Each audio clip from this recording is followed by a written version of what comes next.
വെള്ളി എന്നുള്ളത് മുസ്ലിമീങ്ങളുടെ ഈദാണ്, മറ്റു ദിവസങ്ങളെപ്പോലെയല്ല. വെള്ളിയാഴ്ച ദിവസം ഈമാൻ അവരുടെ ഹൃദയങ്ങളിൽ നൽകുന്ന ഒരു സന്തോഷമുണ്ട്.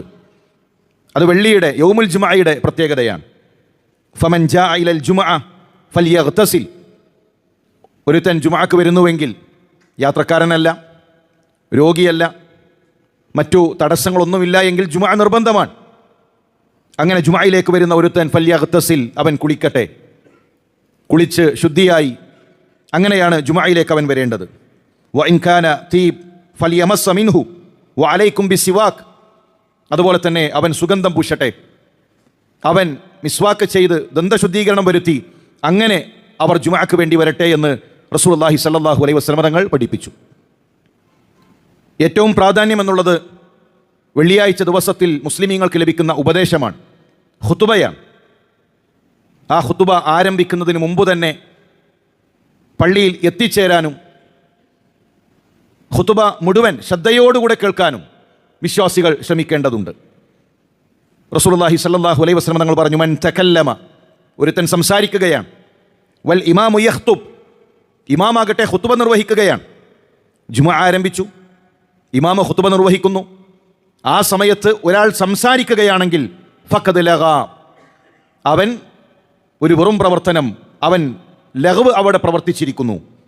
വമൻ ലഗാ ഫലാ ജുമഅത ലഹു, അങ്ങനെ വല്ലവനും പ്രവർത്തിച്ചാൽ അവന് ജുമുഅയുടെ പ്രതിഫലമില്ല. എത്ര ഗൗരവമുള്ള വിഷയമാണ്.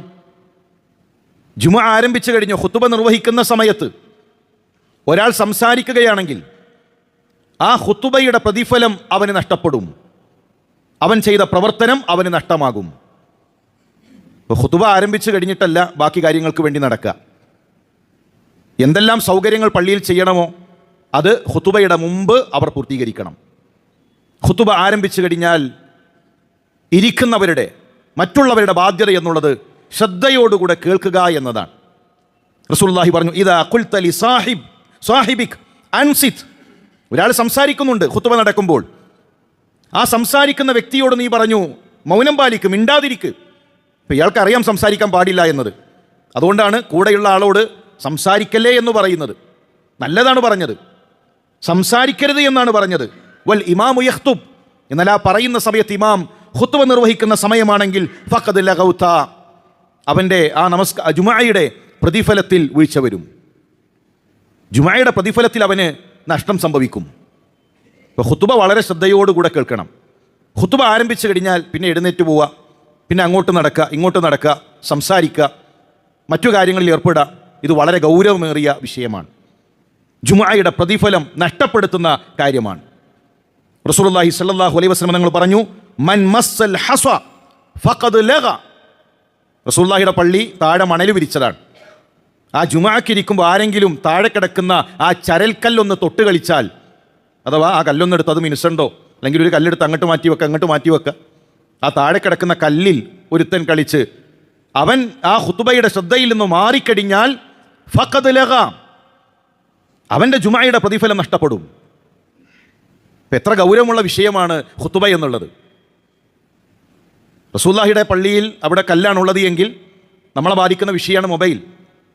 ഖുതുബ തുടങ്ങിയിട്ട് മൊബൈൽ എടുത്ത് ഇവിടുന്ന് അങ്ങോട്ട് വെക്കുക, അവിടുന്ന് അങ്ങോട്ട് വെക്കുക, അതുപോലെ പേൻ എടുക്കുക, പേപ്പർ എടുക്കുക, വേറെ എന്തെങ്കിലും അങ്ങോട്ടും ഇങ്ങോട്ടും മറ്റു കാര്യങ്ങൾ ചെയ്തു കൊടുക്കുക, ഇതെല്ലാം ജുമഅയെ ബാധിക്കുന്ന വിഷയമാണ്, പ്രതിഫലത്തെ ബാധിക്കുന്ന വിഷയമാണ്. റസൂലുള്ളാഹി സ്വല്ലല്ലാഹു അലൈഹി വസല്ലം തങ്ങൾ ശക്തമായി നമ്മളെ താക്കീത് ചെയ്ത വിഷയമാണ്. ഇപ്പോൾ കാർപ്പറ്റിൽ കളിച്ചിരിക്കുക, ഇതൊന്നുമല്ല ഖുതുബ, ഇതൊന്നുമല്ല ജുമഅയുടെ സമയത്തുണ്ടാകേണ്ടത്. ജുമഅയുടെ സമയത്ത് അൽ ഇൻസാത്ത്, ശ്രദ്ധിച്ച് കേൾക്കലാണ്, ശ്രദ്ധയോടുകൂടെ ഖതീബ് നൽകുന്ന ഉപദേശങ്ങൾ ശ്രദ്ധയോടുകൂടെ കേൾക്കണം. ലാ ജുമഅത ലഹു എന്ന് പറഞ്ഞാൽ യഹ്റുമു മിൻ അജ്രിൽ ജുമഅ, ജുമഅയുടെ അജ്ർ, ജുമഅയുടെ പ്രതിഫലം അതവന് നഷ്ടമാകും.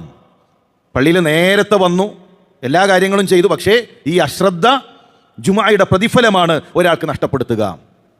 ഇപ്പോൾ ജുമഅയിൽ ഉറക്കോ, ഒരു കല്ലിൽ കളിച്ചാൽ ഇത്ര ഗൗരവമാണെങ്കിൽ ജുമഅക്ക് വന്ന് ഉറങ്ങിയാൽ, ജുമഅക്ക് വന്ന് അശ്രദ്ധമായി പോയി കഴിഞ്ഞാൽ അതും പ്രതിഫലത്തെ ബാധിക്കുന്ന വിഷയമാണ്. അതുകൊണ്ട് തന്നെ ശ്രദ്ധിക്കേണ്ടതാണ്. ജുമഅയുടെ രാത്രി അന്ന് സുദീർഘമായി ഉറക്കൊഴിച്ചിരിക്കുക, സുദീർഘമായി രാത്രി സംസാരിച്ചിരിക്കുക, എന്നിട്ടത് ജുമഅയെ ബാധിക്കുന്ന രൂപത്തിലേക്ക് കാര്യങ്ങൾ പോകാൻ പാടുള്ളതല്ല. വളരെ ശ്രദ്ധയോടുകൂടെ ആ സമയം നാം നോക്കിക്കാണേണ്ടതുണ്ട്. ചില പള്ളികളിലൊക്കെ ജുമാ തുടങ്ങിയാൽ അവിടുന്ന് ഇങ്ങനെ ഒരു പിരിവിൻ്റെ ബോക്സ് അതിങ്ങനെ പോകും. ഖുതുബയുടെ ഇടയിൽ വെള്ളിയാഴ്ച ഖുതുബ നിർവഹിക്കുന്നതിൻ്റെ ഇടയിൽ പിരിവ് നടക്കണം. ആ ബോക്സ് ഇങ്ങനെ പോകും, ഓരോരുത്തരുടെ മുന്നിലൂടെ പോയിക്കൊണ്ടിരിക്കുക. അത് അവരുടെ പ്രതിഫലമാണ് നഷ്ടപ്പെടുത്തുന്നത്. ചില ആളുകൾ ജുമായുടെ സമയത്ത് തന്നെ പിരിവിന് വേണ്ടി ബോക്സും പിടിച്ച് പുറത്തു നിൽക്കാൻ. ഇതെല്ലാം വളരെ ഗൗരവമുള്ള വിഷയമാണ്. ശ്രദ്ധയോടുകൂടെ ജുമാ നാം ഖുതുബ കേട്ട് ജുമാ നിർവഹിക്കുകയാണെങ്കിൽ വലിയ പ്രതിഫലം നമുക്ക് നേടാൻ സാധിക്കും. ഈ സമയം അശ്രദ്ധമായാൽ ആ പ്രതിഫലങ്ങൾ നമുക്ക് നഷ്ടപ്പെടുകയും ചെയ്യും. റസൂലുള്ളാഹി പറഞ്ഞു, മനി ഖത്തസല യൗമൽ ജുമുഅ, ആരെങ്കിലും വെള്ളിയാഴ്ച ദിവസം അവൻ കുളിച്ചു, വതതഹറ ബിമസ്തതഅ മിൻ തുഹിരിൻ സുമ്മ മസ്സ മിൻ തീബിൻ സുമ്മ റാഹ ഫലം യുഫരിഖ് ബൈന സ്നൈൻ, ശുദ്ധിയാക്കി സുഗന്ധം പൂശി എന്നിട്ട് രണ്ടുപേരെ പരസ്പരം അകറ്റിയില്ല. ഇത് വളരെ പ്രധാനപ്പെട്ടതാണ്. ചില ആളുകൾ അവസാനം വരും, എന്നിട്ട് ആദ്യത്തെ അവ്വൽ സ്വഫ് അവർക്ക് കിട്ടണം. എന്നിട്ട് പിറകിൽ നിന്ന് ഓരോരുത്തരെ ഷോൾഡർ ഇങ്ങനെ തട്ടിമാറ്റി ചാടിക്കടന്ന് അവർ മുന്നിൽ വന്നിരിക്കും. ഇത് ജനങ്ങൾക്ക് വെറുപ്പുള്ള വിഷയമാണ്. അവരെ അകറ്റി അകറ്റി ആ പിറകിൽ നിൽക്കുന്ന ആൾ ഏറ്റവും മുന്നിൽ അയാൾക്ക് വന്ന് നിൽക്കണം. അല്ലെങ്കിൽ ഏറ്റവും മുന്നിൽ ഒരു പ്രത്യേകമായ ഇരിപ്പിടം അവർക്ക് വേണ്ടി ഒരുക്കുക. അത് അവരെ സീറ്റാണ്. എന്നിട്ട് അവിടെ വന്നിരിക്കുക. എന്നാൽ ആദ്യം വരും, അതില്ല, അവസാനത്തിൽ വരും. റസൂലുള്ളാഹി ജനങ്ങളുടെ ഷോൾഡർ മാറ്റി ചാടിക്കടന്ന് അങ്ങനെ പിറകിൽ നിന്ന് മുന്നിലേക്ക് വന്ന് നിൽക്കുന്ന രീതി റസൂലുള്ളാഹി സ്വല്ലല്ലാഹു അലൈഹി വസല്ലം തങ്ങൾ അത് പാടില്ല എന്ന് പഠിപ്പിച്ചു. എന്നാൽ ഒരു വിടവുണ്ട്, സൊഫിൽ വിടവുണ്ട് എങ്കിൽ പിറകിലുള്ള ഒരാൾക്ക് ആ വിടവിലേക്ക് കയറിയിരിക്കാം. അല്ലാതെ ഓരോരുത്തരെയും തട്ടിമാറ്റി മുന്നിലേക്ക് വരുന്ന രീതി അത് പാടില്ലാത്തതാണ്. അങ്ങനെ അയാൾ ചെയ്തില്ല. ജുമുഅ ദിവസം അങ്ങനെ ആളുകളെ തട്ടിമാറ്റിക്കൊണ്ട് അയാൾ മുന്നിലേക്ക് വന്നില്ല. അയാൾ അവിടെ ഇരുന്നു, ശ്രദ്ധിച്ച് ഖുതുബ കേട്ടു. ഗുഫിറ ലഹു മാ ബൈനഹു വബൈനൽ ജുമുഅത്തിൽ ഉഖ്റ, അവൻ്റെ ജുമുഅകൾക്കിടയിലുള്ള ചെറിയ പാപങ്ങൾ അള്ളാഹു പുറത്തു കൊടുക്കും. വേറൊന്നും വേണ്ട, ആ ജുമുഅ കൊണ്ട് അവൻ്റെ പാപങ്ങൾ അള്ളാഹു പുറത്തു കൊടുക്കും. അതുപോലെ തന്നെ നേരത്തെ എത്താൻ ശ്രദ്ധിക്കുക.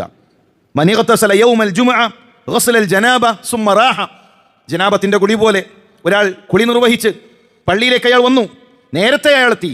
ഫകഅന്നമാ ഖറാബ ബദന, ഹദീസിൽ കാണാം ഒരു ഒട്ടകത്തെ അറുത്ത പ്രതിഫലം അയാൾക്ക് ലഭിക്കും. ഒരു ഒട്ടകത്തെ അറുത്ത് വീതം വെച്ച പ്രതിഫലം. അത് കഴിഞ്ഞ് പിന്നീട് കുറച്ചുകൂടെ സമയം കഴിഞ്ഞാണ് അയാൾ എത്തുന്നത് എങ്കിൽ ബഖറ, പിന്നെ ഹദീസിൽ കാണാം കബിഷ്, അതുപോലെ തന്നെ ദജാജ, അതുപോലെ വ്യത്യസ്തങ്ങളായ രൂപത്തിൽ നമുക്ക് കാണാൻ കഴിയും. കുറച്ചുകൂടെ സമയം കഴിഞ്ഞെത്തിയാൽ ഒരു ബഖറയുടെ, ഒരു പശുവിൻ്റെ പ്രതിഫലം, പിന്നീട് ഒരു ആടിൻ്റെ പ്രതിഫലം, പിന്നീട് ഒരു കോഴിയുടെ പ്രതിഫലം, ഒരു കോഴിമുട്ട ഒരാൾക്ക് സ്വതക്ക നൽകുന്നതിൻ്റെ പ്രതിഫലം. അങ്ങനെ എല്ലാം ഹദീസുകളിൽ നമുക്ക് കാണാൻ സാധിക്കും. എന്നാൽ ഫഇദാ ഖറജൽ ഇമാം, ഇമാമ് പുറപ്പെട്ടു, ഇമാമ് ഖുതുബ ആരംഭിച്ചു, പള്ളിയിൽ ഖുതുബ ആരംഭിച്ചു, അത് കഴിഞ്ഞിട്ട് ഇങ്ങനെ വന്നുകൊണ്ടിരിക്കാൻ, അത് കഴിഞ്ഞിട്ടാണ് അവർ വരുന്നത്. ഹളറത്തിൽ മലായികത്തു യസ്തമിഊന ദിക്ർ, മലക്കുകൾ ആ ദിക്ർ കേൾക്കാൻ, ഖതീബിൻ്റെ സംസാരം കേൾക്കാൻ അവർ ശ്രദ്ധിച്ചിരിക്കും. ജുമുഅ ആരംഭിച്ചു കഴിഞ്ഞ് പിന്നെയും കയറി വരുമ്പോൾ ആ പ്രതിഫലം നഷ്ടപ്പെടുകയാണ്, നന്മകൾ നഷ്ടപ്പെടുകയാണ്. നമുക്കറിയാലോ, വെള്ളിയാഴ്ചയാണ്, ജുമുഅയുണ്ട്, 12:45 ഖുതുബ ആരംഭിക്കുക. എനിക്ക് ഇവിടെ നിന്ന് ഇത്ര ദൂരം യാത്രയുണ്ട്, ഞാൻ എപ്പോൾ പുറപ്പെട്ടാൽ അവിടെ എത്താൻ കഴിയും, എന്നിട്ടും നമ്മൾ ഖുതുബയിലേക്ക് വൈകി എത്തുന്നുണ്ട് എങ്കിൽ നഷ്ടപ്പെടുന്നത് നമ്മുടെ പ്രതിഫലമാണ് എന്ന തിരിച്ചറിവുണ്ടാകണം. അതുപോലെ തന്നെ വെള്ളിയാഴ്ച ദിവസങ്ങളിൽ രാവും പകലും ധാരാളമായി സ്വലാത്ത് അധികരിപ്പിക്കാൻ, അക്സിറു മിനസ് സ്വലാ അലയ്യ യൗമൽ ജുമുഅ, എൻ്റെ മേലുള്ള സ്വലാത്ത് ധാരാളമായി നിങ്ങൾ അധികരിപ്പിക്കുക എന്ന് പ്രവാചകൻ സല്ലല്ലാഹു അലൈഹി വസല്ലം തങ്ങൾ പറഞ്ഞു. ജുമുഅ കേൾക്കുക എന്നത് വളരെ പ്രധാനപ്പെട്ടതാണ്. ഖുതുബ നിർവഹിക്കുന്ന സമയത്ത് ഒരാൾ കടന്നു വന്നു കഴിഞ്ഞാൽ നേരെ ഇരിക്കലല്ല, തഹിയ്യത്ത് നിസ്കരിക്കണം, 2 റക്അത്ത് നമസ്കരിക്കണം. ആ സമയത്ത് ബാങ്ക് വിളിക്കുന്നുണ്ട് എങ്കിൽ ബാങ്കിന് ജവാബ് പോലും അയാൾ കൊടുക്കേണ്ടതില്ല. അയാൾ പെട്ടെന്ന് 2 റക്അത്ത് നമസ്കരിച്ച് അത് ചുരുക്കി ഇരുന്ന് ഖുതുബ കേൾക്കുന്ന രീതിയാണ് ഉണ്ടാകേണ്ടത്. ഇത്തരം വിഷയങ്ങളിൽ ശ്രദ്ധിക്കാനുള്ള തൗഫീഖ് അല്ലാഹു നമുക്കെല്ലാം നൽകി അനുഗ്രഹിക്കട്ടെ.